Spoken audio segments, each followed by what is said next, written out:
That October evening, when young Jane was only 16 years old, she wandered the streets at night as usual, listening to music in hopes of finding peace and gathering her thoughts. Though she noticed something strange from time to time, in general, Jane never encountered any serious trouble during these nighttime strolls. But that night, around 12:30, everything went wrong. In retrospect, Jane realized that it was foolish to wander the streets alone at such a late hour, especially for her, a young girl. But nothing bad had happened to her up to that point, and she just wanted to walk to the nearest park to swing on the swings and admire the view of the city lights. But as soon as Jane stepped onto the main road, she was seized by a bad feeling, a premonition of trouble. Suddenly she noticed a turquoise car standing on the side of the road with its headlights on, even though it was deep night and there wasn't a soul on the streets. As Jane approached, the car slowly followed her. Jane felt a chill inside. She realized she was being followed. Quickening her step, the girl pulled out her cell phone to call her mother, but she didn't answer. Then Jane dialed 911 and, turning on the speakerphone, told the operator about her situation. To her horror, the car continued to chase her, either trying to trick her or intentionally slowing down.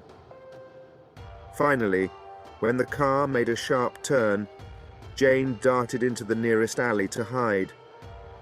The girl hid behind a dumpster, holding her breath. After 20 agonizing minutes, convinced that her pursuers had not discovered her, Jane decided to take a chance and come out of hiding. However, as soon as she stepped out into the street, she was horrified to see the same car waiting for her at the end of the alley, still with its headlights on. Without thinking, Jane ran, imitating a phone call. She ran without looking back and finally reached the house, feeling terror clutching her heart.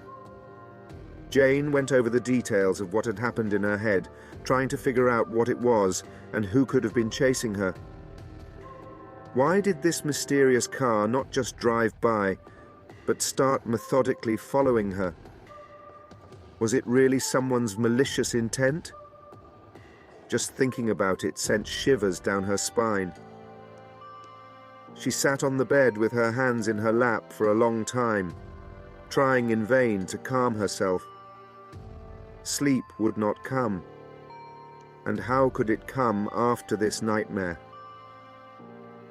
Jane relived again and again those terrible moments when she had rushed through the dark streets, fleeing from unknown danger. Not so long ago, she had enjoyed the peace and quiet of the night, and this was where it had led. As dawn broke outside her window, Jane realized she couldn't be alone anymore. She called her best friend Emily, and barely holding back tears, told her what had happened. Emily, shocked by the story, immediately promised to come over.